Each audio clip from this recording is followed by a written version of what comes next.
Thierry Guarnoni, bonjour et bienvenue sur IOWeb TV. Vous avez 59 ans, vous êtes diplômé de M Lyon, vous avez été directeur général dans de nombreuses structures, comme notamment Unilever, mais aussi Havas, Ouest France ou encore Spire. Vous êtes également auteur de 2 livres sur votre métier et vous êtes également conférencier.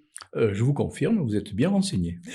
En 2008, vous avez décidé de créer Vente Ciblée, c'est une agence de communication commerciale au service du commerce et de la distribution. Vous intervenez donc directement au niveau du magasin en complément du marketing national, c'est bien ça? Oui, on sait, par exemple, piloter de véritables ventes privées. Alors dans vos livres, vous relativisez l'impact d'Internet sur le commerce. Vous contestez donc les chiffres officiels de 2019 du e-commerce de 100 milliards. Bah, Dans les 100 milliards, vous avez beaucoup plus de billets de train et de spectacles que de textiles.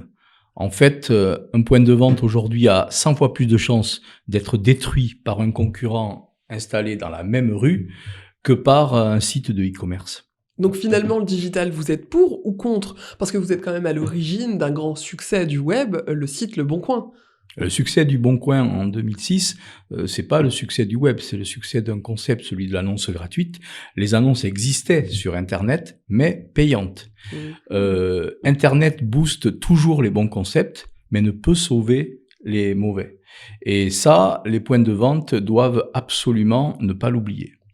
Vous dites également dans vos livres que le commerce physique doit prendre d'autres virages plus fondamentaux. Alors quels sont ces virages?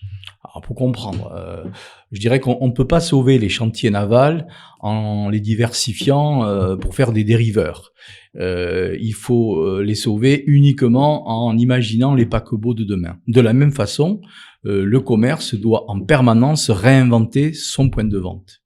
Et comment on fait pour se réinventer en permanence?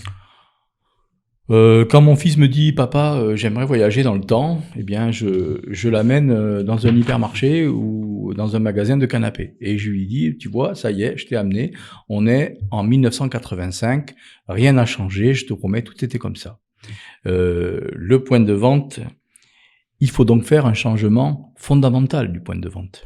Et vous pensez que certains réussissent ces évolutions positives? Oui, absolument. La boulangerie de 1985, ça n'existe pratiquement plus. Les boulangeries sont devenues des lieux de vie. Tous les grands magasins doivent devenir des lieux de vie. Réinventer le concept de l'offre et du service, est-ce que ça suffirait vraiment à récupérer sa clientèle? Non, bien sûr, l'autre virage totalement loupé qu'il faut reprendre en main, c'est celui de la relation client. Aucune carte de fidélité gérée par des informaticiens ne permet de conserver la fidélité. Il faut tout reprendre à zéro. Oui, enfin, reprendre à zéro, ça a quand même l'air d'être quelque chose de très compliqué. Non, les commerçants qui font la différence entre les clients qui malheureusement comptent leurs sous et les clients qui comptent pour eux, ça c'est toute la méthode vente ciblée. Et vous pouvez m'en dire plus sur cette méthode? Le problème, c'est le vouloir d'achat. Vous avez bien dit le vouloir et pas le pouvoir d'achat. Oui, le vouloir d'achat des gens qui ont les moyens d'acheter mais qui préfèrent épargner. Or, nous leur faisons que des promesses prix et ils recherchent du sens dans la consommation et plus de reconnaissance. Et vous savez rattraper cette clientèle. Assurément, avec une relation client véritablement personnalisée et différenciée par type de clientèle. Vous pensez au big data. Pas vraiment. La guérilla du commerce va se gagner magasin par magasin. Le big data, oui, pour des démarches nationales. Au niveau local, il faut du bon sens, des ciblages simples, je dirais du small data élégant et surtout pas de harcèlement. Si vous deviez, en quelques mots, convaincre des distributeurs commerçants de rejoindre Vente Ciblée, vous leur diriez quoi?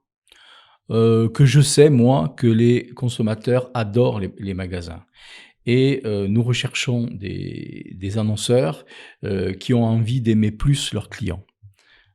Pour la force de vente ciblée, je dirais que c'est l'équipe, une équipe de conseillers expérimentés, objectifs et surtout passionnés.